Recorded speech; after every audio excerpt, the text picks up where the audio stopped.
का है सीधा लोग कहते हैं मास्टर के बेटा हो करके और पढ़ा लिखा नहीं है ना। उसी तरह से इस गांव, इस परिवेश में, इस क्षेत्र में अगर आध्यात्मिक यदा कदा आध्यात्मिक यानी समझाया जाते हैं, संतों के द्वारा बताया जाते हैं, और इस क्षेत्र में अगर हम लोग छुप के रहेंगे, मतलब उससे छूटे जाएंगे तो बड़ी खेद की बात है। तो वैसे आज समय भी अच्छा नहीं था, मौसम भी खराब था, जिसके कारण बहुत बच्चे आना था लेकिन नहीं आ पाए। ये बात है, इसीलिए आध्यात्मिक की ज़रूरत होते हैं, ज्ञान की चर्चा होते हैं, है ना।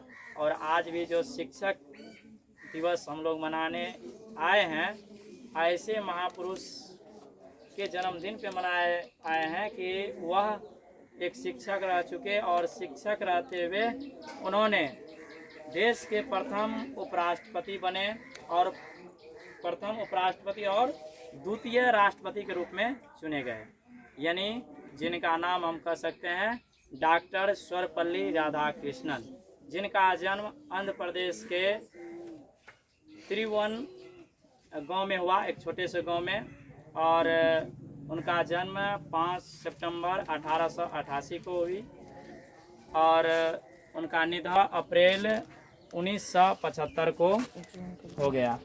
और ये जिनके बारे में आज क्या, जब तक यह सूरज चांद रहेंगे तब तक यह पूजनीय रहेंगे।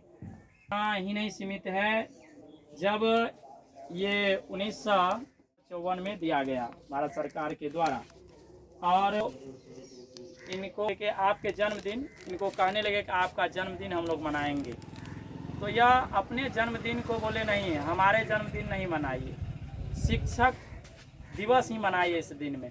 क्या है कि शिक्षक एक प्रकाश होता है, जो शिक्षक यानी गुरु नाम है ज्ञान का, शीश जो उसको धारण करते हैं वह सच्चा शीश है, जो गुरु कहते हैं, जो हमें अंधकार से प्रकाश और शिक्षा से शिक्षा की ओर ले जाए। यहाँ तक कि कबीर साहब कहते हैं 3 लोक 9 खंड में गुरु से बड़ा न कोई, करता करे न कर सके, गुरु करे सो होए। और इनके बारे में बोले, रोशनाई के बारे में बोले कि पूरे धरती पे जितना समुद्र है, समुद्र का पानी लेंगे, उसको रोशनाई बनाएंगे, और फिर है उनको कागज बना लिया जाए, फिर भी उसके ज्ञान को, ऐसा ज्ञान होता है कि उसको लिख ना पाएंगे, है ना। तो उनके महिमा के बारे में जितना भी कहा जाए वह कम है। इसीलिए डॉक्टर सर्वपल्ली राधाकृष्णन जी अपने जन्मदिन न मना करके बजाय, अपने जन्मदिन मनाने के बजाय वह शिक्षक दिवस के रूप में अपने जन्मदिन को मनाने का आज्ञा दिए। अच्छी तरीक़ा से समाज में प्रेरित होगी, क्योंकि एक सुई से लेकर के हवाई जहाज तक का जो ज्ञान दिए हैं वह एक टीचर देते हैं, एक शिक्षक के द्वारा दिया जाता है। राष्ट्रपति, प्रधानमंत्री, मुख्यमंत्री, IAS, IPS, doctor, collector, DM, SDM, सभी को बनाने वाले एक शिक्षक होते हैं।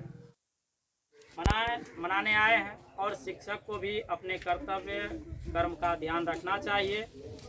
और मैं तो आज भी मैं 2016 में मैट्रिक किया, और उनके बाद मैं खुद एक स्टूडेंट के रूप में विद्या अध्ययन जो है करते रहा, और आज भी मैं एक स्टूडेंट के रूप में ही हूँ, ठीक ना।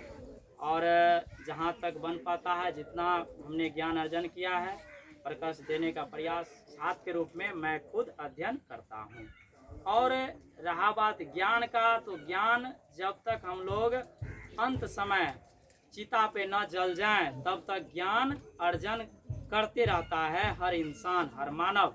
कभी भी कोई किसी भी टीचर को या शिक्षक को या छात्र को यह अहंकार ना हो जाना चाहिए कि हम परिपूर्ण हो गए, हम तो अब शिक्षक हो गए और हमें ज्ञान की जरूरत नहीं। हो सकता है अगर हम शिक्षा देने के क्षेत्र में आगे हैं, किसी और ज्ञान के क्षेत्र में आइए, अहंकार हमें डुबा देती है, ठीक है। हाँ, आत्म भरोसा रखना चाहिए कि हम ये कर सकते हैं, लेकिन अहंकार हमारे अंदर नहीं आना चाहिए कि हम ही तो कर सकते हैं। ये होना चाहिए कि हम कर सकते हैं, लेकिन ये संसार है। संसार में और कोई भी इंसान के पास सभी ज्ञान परिपूर्ण नहीं होती है, और किसी भी इंसान में केवल गुण ही नहीं रहते हैं, अवगुण भी रहते हैं। और छात्र का धर्म होना चाहिए कि गुण को ग्रहण करे, छात्र को नहीं। किसी भी इंसान को चाहिए कि गुण को ज्ञान ग्रहण वाले व्यक्ति क्या करते हैं, आम खाते हैं लेकिन उसमें गुठली भी रहता है, लेकिन वह क्या करते हैं, आम चूस लेते हैं, गुठली को फेंक देते हैं, है ना। उसी टाइप से, उसी तरह से छात्र को चाहिए गुण ग्रहण करे, और कभी किसी विवाद में या किसी भी लड़ाई नफरत में, ईर्ष्या द्वेष में नहीं पड़ना चाहिए। इससे क्या होगा, शिक्षा में बाधा पड़ती है, और जो शिक्षा आप 1 साल में ग्रहण कर सकते हैं वह कई साल लग सकता है।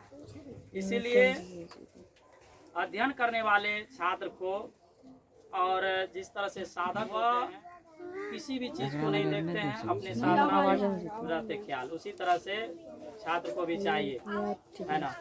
और कभी भी किसी का बुराई नहीं करना चाहिए।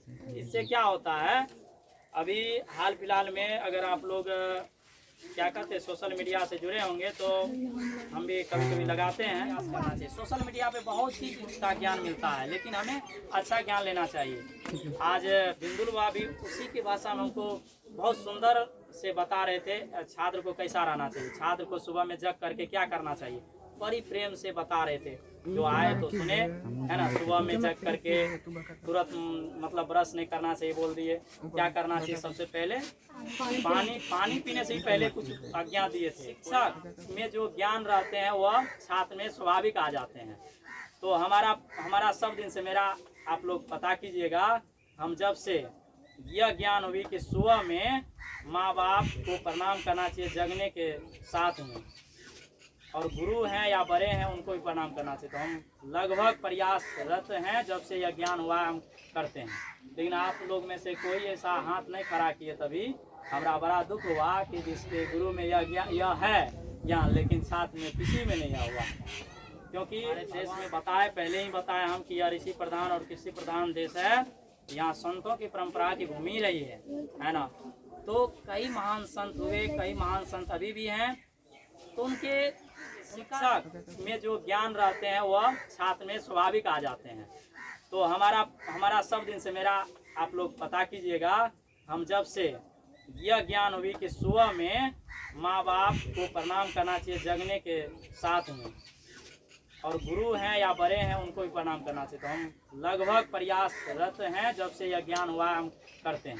लेकिन आप लोग में से कोई ऐसा हाथ नहीं खड़ा किए, तभी हमारा बड़ा दुख हुआ कि जिसके गुरु में यह है ज्ञान, लेकिन साथ में किसी में नहीं हुआ।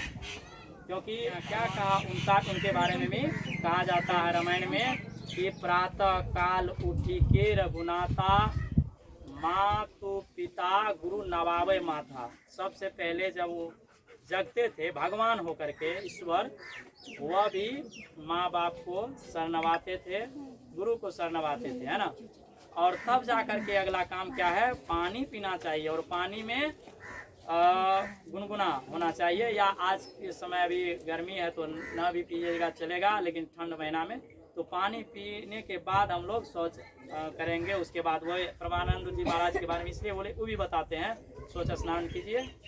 और एक चीज़ की बहुत ज्ञान है, ब्रह्मचर्य पे बहुत ज़्यादा फोकस करते हैं। सबसे बड़ा भक्ति का नाम उनको कहना है कि ब्रह्मचर्य है सबसे बड़ा भक्ति। पहले गुरुकुल में ऐसे ही हुआ करता था कि मतलब बच्चे चले जाते थे गुरु के पास, ठीक ना। और वहाँ पे उस समय में भी जिस तरह से आप आज जो है आप पैसा आप जो है फी देते हैं, उस समय में भी ये होता था कि गुरु का सेवा होता था।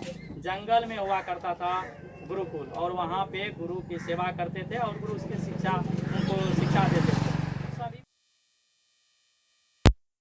शिक्षक होते हैं भौतिक, हम लोग भौतिक अभी जो शिक्षा मिल रहा है आप लोगों को, या भौतिक शिक्षा, इनके साथ हम यदा कदा मतलब आध्यात्मिक शिक्षा भी दिलवाने का प्रयास करते हैं, जैसे सत्संग करवाए सुबह में, इस तरह से। तो वे लोग इनके बुराई करते हैं कि वे लोग क्या करते हैं, उनके आचरण ठीक नहीं, मतलब मधु खाते हैं या पुड़िया खाते हैं, ठीक ना। तो इस तरह से ये कहते हैं, और इस शिक्षक जो होता है उनका विरोध करता है कि ये सब कहता है नहीं करने के लिए, वो सब तो ढोंगी ये है। तो इस तरह से ना दोनों में तालमेल करता है। लेकिन उस समय जो था प्राचीन काल में दोनों एक ही शिक्षक होते थे, आध्यात्मिक भौतिक दोनों एक शिक्षक होते थे। स्थिति न बनता था, है ना। माँ बाप के अनुकूल चलना ही हमारा धर्म है, हमारे भारत भूमि का धर्म रहा है। यहाँ तक भगवान होते हुए भी, यानी आज कौन अपने माँ बाप है दुनिया में, आप किसी को मत मानिए, लेकिन माँ बाप और गुरु को आप मानिए। उसके लिए आपको सर कटाना पड़े तो कटा लीजिए, लेकिन माँ बाप के आंखों में आंसू नहीं आना चाहिए, नहीं आना चाहिए, है ना। यही शिक्षा है और शिक्षक का यही कर्तव्य है, यही मूल ज्ञान है। कुछ भी हो जाए, कैसी परिस्थिति आ जाए, अगर आपको कोई चीज लगता है तो आप उससे प्रेम से बात कीजिए। अगर पापा से बात नहीं कर सकते हैं तो अपने माँ से बात में उससे बच जाइएगा।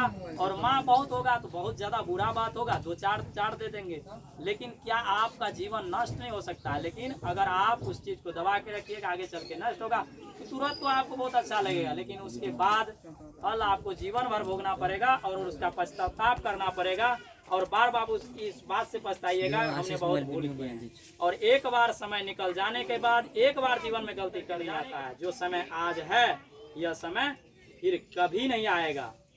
कितनों आप कुछ कर लीजिएगा, समय आपका चला गया तो फिर आप कुछ नहीं। जिस तरह से यानी कमान से तीर छूट जाता है तो फिर लौट के नहीं आता है, हमारे देश में ही वही रामायण की घटना है। भगवान श्री राम गिरते थे और शब्द भेदी बाण मारते थे कि जहाँ पे शब्द की आवाज आए, आंख मुन्ना है या कहीं है, छोड़ देता तूफान। तो मतलब आज के समय में वैसा वीर योद्धा है कोई, लेकिन उस समय भी वह अपने जो है कर्तव्य कर्म का पालन करते थे। अगर बाण मार देते थे, आवाज कहीं हो रहा है, शब्द वेदी बाण अगर जिसको आता था तो वो बाण वहां जाके लगता था जहाँ शब्द का आवाज आया है, गूंजा है ना। तो उसको छोड़ तो दिया, लेकिन बाद में ऐसा पश्चाताप हुआ कि श्रवण कुमार माँ बाप का एक, जैसा सोचोगे वैसा हो जाएगा। इसलिए जो बनना है वह सोचो, ठीक ना। जैसा सोचोगे वैसा स्थिति आ जाएगा, वैसा जैसा स्थिति लाना है वैसा सोचो। पहले सोच होता है, ठीक है, सोच में आते आते वैसा ही स्थिति सेम आ जाता है, ठीक है। और कोई किसी का कोई कोनो दोष नहीं होता है, सेम अपने कर्मों से ही किसी को भी आज तक दुख हुआ सुख हुआ उनके कर्मों से होता है। इसीलिए जीवन में कुछ ऐसे कार्य न होना चाहिए, अपने आप को संभल के आगे चल, कुछ भी कर्म ऐसा ना हो जाए जिसपे पश्चाताप हो। और अगर हो गया, गलती हो गया ज्ञान के अभाव में, तो उसको पछतावा नहीं करना चाहिए, फिर आगे अच्छा